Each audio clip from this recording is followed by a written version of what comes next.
नमस्कार, आपण पाहत आहात बहुजन हिताय न्यूज, जनसामान्यांचा बुलंद आवाज। छत्रपती संभाजीनगरमध्ये एक महिलांसाठी स्वयंरोजगार निर्मितीसाठी एक काहीतरी विशेष घेऊन आले आहात सर, आपण काय सांगाल याबद्दल? महिलांनी पैठणी साडी, रेशमी साडी आपल्या घरात तयार करावी आणि उत्पन्न मिळवावं, रोजगार चालावा, यासाठी पैठणी प्रशिक्षण केंद्र, पैठणी साडी प्रशिक्षण केंद्र आणि पैठणी साडी उत्पादन केंद्र आम्ही वैजापूर तालुक्यात सुरू केलेले आहेत। शिरूरला सुरू केलं आमच्या गावी। तिथं 30 महिलांनी ट्रेनिंग घेतलंय। तिथं हातमाग लावलेले आहेत, 14 हातमाग, आणि तिथं महिला पैठणी साडी तयार करतात। एक पैठणी साडीची ऑर्डर एका महिलेला मिळाली 2.5 लाख रुपयाची। ती साडी 2 ते 2.5 महिन्यात तयार होते आणि त्या महिलेला मजुरी मिळते महिन्याला 25 ते 30 हजार।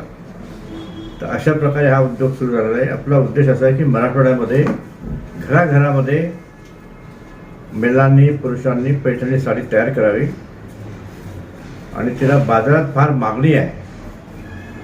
पैठणी साडीचे जे मोठमोठे व्यापारी आहेत त्यांना आम्ही एवढ्या जाऊन भेटलो, ते पण आमच्या गावी आले। पैठणी साडी उत्पादन केंद्र आम्ही आमच्या गावी शिरूरला सुरू केलं, वैजापूरला सुरू केलं आहे, अजून हिलालपूर नावाचं एक गाव आहे तिथे सुरू केलं आहे। तर एका महिलेला, पुरुषाला महिन्यातून 20,000 ते 25,000, 30,000 रुपयापर्यंत मजुरी मिळू शकते आणि 12 महिने काम चालतं। आणि घरातल्या घरी काम असल्यामुळे ती महिला आपला स्वयंपाक आटोपून किंवा इतर काही घरातली कामं असतील ती कामं करत असतानाच पैठणी साडीचं तयार करण्याचं काम करू शकते। आणि घरात त्या महिलेचा पती असेल, भाऊ असेल किंवा पुरुष मंडळी असतील ते सुद्धा हे काम करू शकतात। तर अशा प्रकारे हे उत्पादन आपण सुरू केलेलं आहे आणि असं उत्पादन मराठवाड्यामध्ये हा उपक्रम आम्हीच पहिल्यापासून सुरू केलेला आहे। पैठणी साडीचं मूळ केंद्र आहे पैठण। आपल्याला माहिती की सालेवान राजे त्यांनी पैठणी साडीचा राजाश्रय दिला आणि सुमारे 5,000 वर्षापूर्वी तिथे पैठणी तयार होत होती। आता आम्ही हे जे केंद्र, 2 केंद्र मंजूर केले, ट्रेनिंग सेंटर, एक शिरूरला आणि वैजापूरला। हे भारत सरकारचं वस्त्रालय मंत्रालय, वस्त्रोद्योग, टेक्सटाईल, मिनिस्ट्री ऑफ टेक्सटाईल्स, वस्त्रोद्योग मंत्रालय। तर या मंत्रालयाने या केंद्राला मंजुरी दिली आणि एका केंद्रामध्ये 30 महिलांना प्रशिक्षण देतात आणि एका महिलेला दररोज 300 रुपये ते भत्ता देतात रोजगार। आणि दोन व्यक्ती त्यांना शिकवतात, त्यांना मास्टर ट्रेनर म्हणतात, मास्टर ट्रेनर आणि एक असिस्टंट ट्रेनर। ते 1.5 महिन्यात त्यांना ट्रेनिंग देतात आणि मग ट्रेनिंग झाल्यानंतर त्यांना पहचान card, identity card government of इंडियाकडून मिळते, मिनिस्ट्री ऑफ टेक्सटाईल। आता हे फार महत्त्वाचं आहे की हे आयडेंटिटी कार्ड, पहचान कार्ड मिळाल्यानंतर त्यांना 40,000ची लोन, हातमाग फक्त 4,000 रुपये मिळतो। 10% पैसे भरायची विनंतीने 90% केंद्र सरकार भरत आहे। शिवाय त्यांना घरकुल मिळतं 1.5 लाख रुपयाचं घरकुल। तर ते वर्कशेड बनतात, नंतर सोलर लाईट मिळतात घरामध्ये, 200 युनिटपर्यंत वीज माफ होते आणि 15,000 रुपये वर्षाला त्यांना उत्सव भत्ता मिळतो।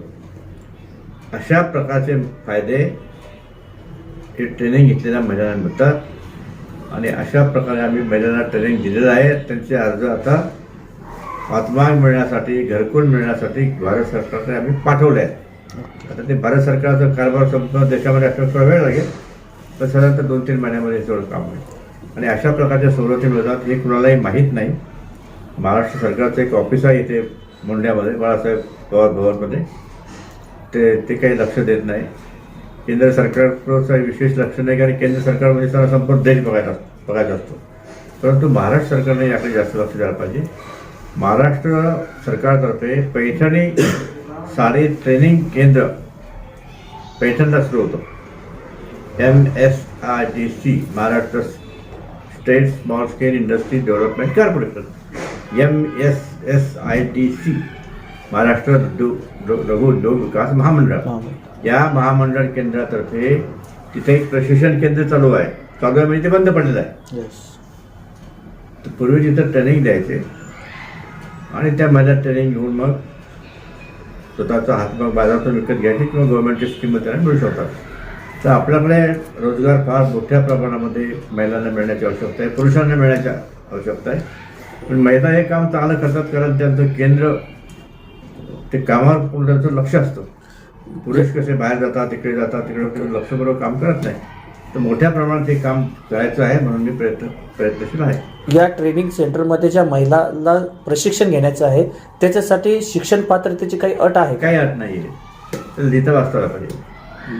तसं सर आता शहरी महिलांसाठी त्यांना तुम्हाला जर ते ट्रेनिंग घ्यायचं असेल तर त्यांच्यासाठी आपल्याकडून काही व्यवस्था आहे का सर? इथं गव्हर्नमेंटने मगाशी बोललो ना MSSRDC तर्फे तिथं बंद झालेलं आहे. पण इथे खाजगी केंद्र ट्रेनिंग सेंटर जाफर गेटला चालू आहे आणि तिथे ते ट्रेनिंग देतात. ते दिवसाला फक्त 100 रुपये देतात, सॉरी महिन्याला 1000 रुपये देतात ट्रेनिंग घेणाऱ्या महिन्याला एका महिन्यासाठी. परंतु माझा विचार आहे की इथं सुरू करायचं शहरामध्ये. परत शहरामध्ये सुरू करायचं किती ठिकाणी सुरू करायचं तर प्रत्येक ठिकाणी गुंतवणूक करावं लागते. पण एक जागा आम्ही घेतलेली आहे शिवशंकर कॉलनीमध्ये आणि तिथं जागावर सगळं व्यवस्थित आहे. तिथं आमचा विषय चालू आहे की असं प्रशिक्षण केंद्र आपण सुरू करायचं. भविष्यात छत्रपती संभाजीनगरमध्ये पण पैठणीचे ट्रेनिंग सेंटर सुरू होणार. हो काय अडचण नाही. या निमित्ताने तुम्ही आव्हान काय करणार महिलांना जे पैठणीचे उद्योगामध्ये उतरू शकतात त्यांना काय आव्हान करणार आजच्या? महिलांना आव्हान असं आहे की हा व्यवसाय त्यांचं भविष्य घडवणार आहे, कुटुंब चालवणार आहे. कुटुंबामध्ये सर्वजण काम करतात. आता येवल्याच्या जवळ नागडा नावाचं एक गाव आहे, नागडा. तिथे प्रत्येक घरामध्ये हातमाग आहे आणि प्रत्येक घरामध्ये 15-16 वर्षापासून मुलं मुली काम करतात. तुम्हाला वेळ असेल तुम्हाला मी इथे घेऊन जाईल येवल्याला. तिथे अनेक कारखाने आहेत येवल्यामध्ये. परंतु महत्त्वाचं जे आहे कापसे साडी केंद्र, कापसे फाउंडेशन,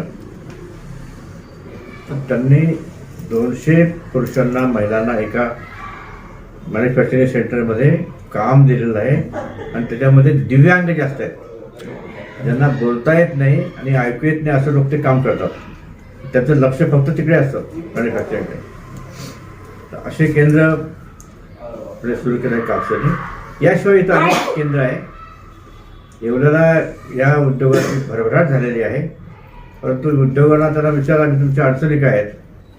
ते म्हणाले की आम्हाला इतके ऑर्डर्स आहेत पैठणीच्या की जेवढे ऑर्डर्स आहेत त्याच्या 10% सुद्धा आम्ही पुरवठा करू शकत नाही. आणि हे सत्य आहे. कापसे सुद्धा आमच्या घरी आले होते, मी पण 2 मिनिट भेटतो. तर मग म्हटलं मी घरात तयार का करत नाही, व्यवसाय का वाढत नाही. ते म्हणजे एवढ्यामध्ये आम्हाला जागा मिळत नाही, ओपन लँड आणि शेड, वर्क शेड म्हणजे कार्यक्रमाची जागा, आणि ती मिळाली फार महाग भरते. म्हणून मी त्यांना सांगितलं बरं ठीक आहे, येवला आणि वैजापूरचं अंतर किती आहे? 20 किलोमीटर आहे. 15 किलोमीटरवर आमचं एक मोठं केंद्र आहे जिथे मी आता पैठणीचं मोठं उत्पादन केंद्र आणि मॅन्युफॅक्चरिंग केंद्र करतो. तर त्या ठिकाणी म्हटलं आम्ही मोठ्या प्रमाणात साड्या तयार करू आणि तुम्हाला तिथे वैजापूर एवढ्याला पाठवू. तर हा उपक्रम चालू आहे. तुम्हाला वेळ असेल मी घेऊन जाईल एक दिवस, गाडी घेऊन जाऊ, एवढ्याला पण जाऊ. काय जगात बघा हे काय. आता सर जसं की आपण सांगितलं की हा जे उद्योग आहे हा महिला घरच्या घरी करू शकतात. तर सर घरी याला हातमाग लावण्यासाठी साधारणतः किती जागेची आवश्यकता पडणार आहे? 125 स्क्वेअर फीट, 10 फूट बाय 12 फूट. इसमें एक रूम होता है रूममध्ये हातमाग लावतो. यासाठी प्रोडक्शन मशिनरीज वगैरे किती, समजा एक भांडवल किती लागेल याच्यासाठी करायचं असतं? हे बघा, एका घरामध्ये 2 हातमाग एक कुटुंब चालू शकतो. एक हातमाग असेल तरी चालतो, पण तो लहान प्रमाणात चालेल. एका हातमागाची किंमत 40,000 रुपये. लाईट फिटिंग आमका समजा 45 रुपये खर्च. 50,000 रुपयाच्या आत एक हातमाग सुरू होतो आणि घरामध्ये 2 हातमाग लावलं 1 लाख रुपयामध्ये. तर घरामध्ये 2 लोकांना कमीत कमी काम मिळतं आणि एका व्यक्तीला महिन्याला 20,000 ते 25,000 रुपये मिळू शकतात. इतक्या कमी गुंतवणुकीचा व्यवसाय कुठलाही सुरू होऊ शकत नाही. म्हणून मी या व्यवसायावर जास्त केंद्रित केलं. आणि ज्यांना ट्रेनिंग घ्यायचं असेल तर आम्ही ट्रेनिंग घेऊ. त्यांना बँकेतर्फे मी कर्ज आयोजित करू. आणि त्यांनी केंद्राची स्कीममध्ये जे आले समजा सरकारने, त्यांना मोफत मिळाले 10% मध्ये मिळेल होऊ शकेल. आपलं नाव सांगा सर. माझं नाव डॉक्टर JK जाधव, जगन्नाथ खंडेराव जाधव. तर जर महिलांना आपल्याशी संपर्क साधायचा असेल तर ते आपला संपर्क क्रमांक मिळू शकतो सर. आम्ही 9975748177. थँक्यू. ठीक आहे.